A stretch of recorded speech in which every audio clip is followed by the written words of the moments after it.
যদিও এখানে তেমন কোনো ভালো জিনিস আশা করেনি তারা।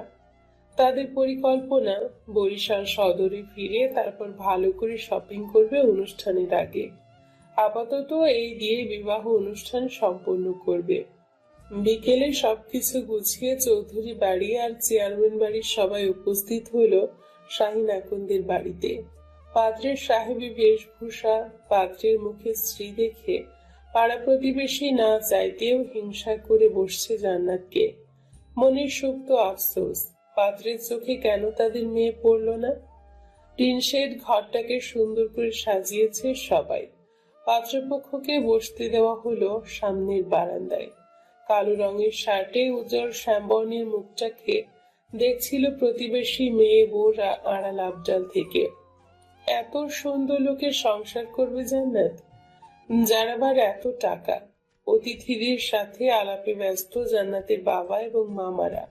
শামির চৌধুরী এক কোণে একটা চেয়ারে গম্ভীর মুখে বসে ফোনে কিছু অফিসিয়াল মেসেজ চেক করছে।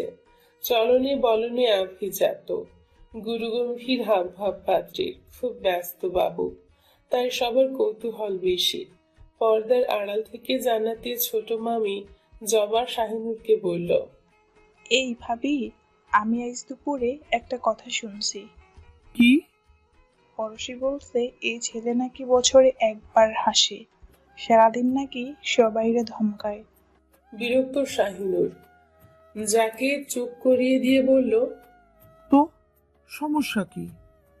পুরুষ মানুষের পকেট, মেজাজ, মুখ সব যদি গরম না থাকে, হ্যাঁ আবার কেমন পুরুষ মানুষ? আর বছরে একবার হাসলে কি হইছে? সেরি মাইন্সের মতো হাঙ্গা দিন হিকির হিকির করলে পুরুষের দাম থাহে? চুপ করতো। পাত্র মাশাল্লাহ খাসা, পেশাল পুটিস না। আল্লাহ আল্লাহ কর যেন বিয়াটা আজই রাইতেই হইয়া যায়, তাইলে কপাল তো শুধু জান্নাতের খুলবে না, আমাদেরও খুলবে। তিন মামির ব্যস্ততার অন্ত নেই। জান্নাতের হবু শ্বশুর বাড়ির মানুষগুলোর মন জয় করবার সর্বোচ্চ চেষ্টা তাদের। পুরুষদের বসানো হয়েছে বারান্দার এক পাশে, যেখানে উঠানে দৈত্যাকার নিম গাছটার হাওয়া সরাসরি ঢোকে। মহিলাদের বসানো হয়েছে বিপরীতে। কুশলাদি বিনিময়ের পরে মোর্শেদুল ইসলামের নির্দেশে জান্নাতকে আনবার তাড়া পড়ল। নরম তুলতুলে গোলাপি শাড়িটা গায়ে জড়িয়ে কক্ষের এক কোণে জড়সড় হয়ে বসেছিল জান্নাত। তার দৃষ্টি জানালার বাইরে। শেষ বিকেলে পেছনে ডোবায় রাজহাঁসগুলো স্নান সারতে নেমেছে। সে এক অভূতপূর্ব দৃশ্য। পশ্চিম পাড়া থেকে বান্ধবীরা এসেছে তাকে সাহস জোগাতে। শাহিনুরের নির্দেশে বোঝাচ্ছে তাকে, কান ভরাতে বিবরণ দিচ্ছে পাত্রের। এমন পাত্র আশেপাশে 10 গ্রামেও কারো কপালে জুটবে না। পাড়া প্রতিবেশী থেকে শুরু করে সখীদের দল সবাই জান্নাতের বিয়ে নিয়ে বড়দের পক্ষে অবস্থান করছে। কেউ একটা নেই জান্নাতের হয়ে কথা বলবার আশেপাশে তিনকুলে। শেখ বাড়ি থেকে রবি আপা এসেছিল, জান্নাতকে তিনি পড়াতেন। শাহিনুরকে ধরে বললেন, এটা কেন করছেন আপনারা? ওকে দেখেই বোঝা যাচ্ছে ওর মত নেই, ভয় পাচ্ছে। চেয়ারম্যানের কথায় ধেই ধেই করে রাজি হয়ে যাচ্ছেন। বয়স ওর 7 দিন আগে 17তে পড়েছে। একটা 17 বছর বয়সী মেয়ে শারীরিক আর মানসিকভাবে কতটুকু প্রস্তুত থাকে বিয়ের জন্য? কথাটা শুনে যেন শাহিনুর খেকিয়ে উঠেছিল। হ হ, ফরজ কাম, হালাল কাম দেখলেই তোমাগো সচেতনতা কুটকুটাইয়া ওঠে। আর একটুক একটুক সেরিরা যখন লাঙ্গের লগে ঘুমায় বিয়া ছাড়া তখন তখন ছাড়া ছোট থাহে না। ওই তো দফাদার বাড়ির ছোট নাতনি कैलाश এইটে পরে ঢাকায় গিয়া কি কি রঙ্গ শুরু করছে তা কি শুনো না? দিন দুনিয়ায় কি চলে সবই দেখতেছি। আমাগো জান্নাত ভালো মাইয়া, ভালো থাকতেই বিয়া দেবো। বেশি চোখ ফুটা গেলে হে মাইয়ারা সংসার হইতে পারে না, আর বিয়ার জন্যে উপযুক্ত বয়সই হইতেছে 15, 16, 17। এই সময়ে মাইয়াগো রস থাহে, সুবাস থাহে। 18তে পড়লে হেমাইয়া হইয়া যায় শুকা ফুল। শুকা ফুলের দাম কম পুরুষের কাছে। শাহিনুরের আক্রমণাত্মক কথাবার্তা শুনে রুবি আর কোনো কথা না বাড়িয়ে চলে গিয়েছিল দুপুরে। শাহিনুর সারাটা দিন রুবিকে আপন মনে বকেছে। হিংসা হিংসা, নিজে তো ঘরে আধ বুড়ি হইয়া বইসা আছে, একটা ঝুনো না হই। অহন আমগো জান্নাতুলের এত ভালো শ্বশুর বাড়ি দেখা বুক জ্বলতেছে মাগির।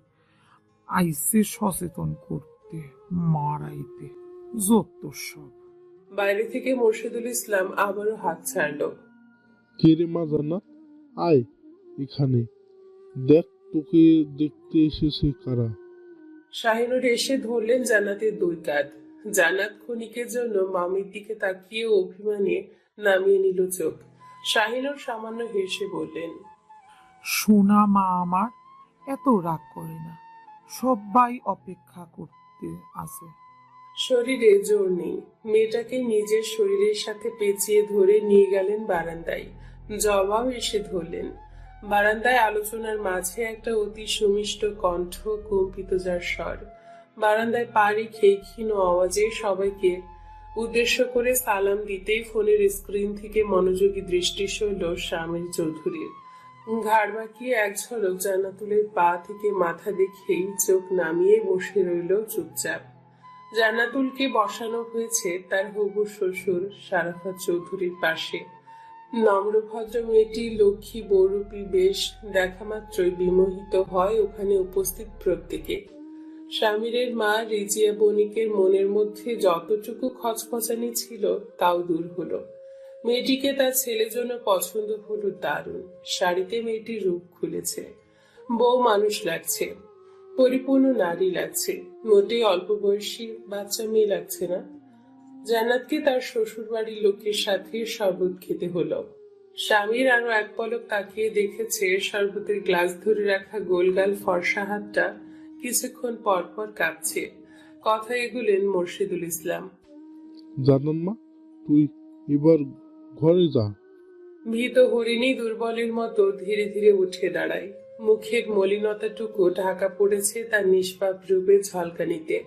দুপুরে মামি কাঁচা হলুদ বাটা আর আতপ চালের গুঁড়া মাখিয়ে গোসল করিয়ে দিয়েছিল বলেই হয়তো মুখটা আরো চকচক করছে। ব্যস্ত বাবু স্বামীর চৌধুরীর দৃষ্টি স্থির জান্নাতের পদযুগলে। হাত দিয়ে ঘোমটা সামলে ফর্সা সুগঠিত পা দুটো স্বামীরের সামনে থেকে হেঁটে ভেতরে যেতেই শারাফা চৌধুরী জান্নাতুলের বাবা মামাদের উদ্দেশ্য করে বললেন, বিয়ে তো আমরা আগেই ঠিক করেছি, আজ তো এমনিতেই একটু আলাপচারিতা করতে এলাম।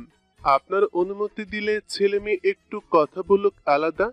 সবই তো ঠিক আছে, সন্ধ্যায় কাজে নিয়ে আসবো, অনুমতি আছে? জান্নাতুলের বাবা মামারা অনুমতি দেওয়ার পূর্বেই পর্দার আড়াল থেকে লাফিয়ে নামলেন শাহিনুর। বললেন, না না, আমাগো জান্নাতুল বড্ড সরল, ও জীবনে কোনো সমর্থ পুরুষের লগে কথা কয় নাই, মাইয়াটা ভয় পাইবে। আপনারা বিয়া পড়ান, যা বলার বিয়ার পর বলুক। আসলে শাহিনুর ভয় পাচ্ছে জান্নাতুল পাত্রের সামনে না বেঁকে বসে, তাই তার আপত্তি। শারাফাত চৌধুরী বললেন, আমার বড় বৌমার সাথে থাকবে। ছোট ঘুপচি কক্ষের এক কোণে বিছানার এক পাশে মাথা নিচু করে বসে আছে জান্নাত। মাথায় লম্বা ঘোমটা, বুকের মধ্যে ভয়ঙ্কর উৎকণ্ঠা। তার সামাল দিতে হিমশিম খাচ্ছে মেয়েটা। সে টের পাচ্ছে একজোড়া রাগি রাগি চোখ তীক্ষ্ণ দৃষ্টিতে তাকে দেখছে নির্বিশেষ চেয়ে।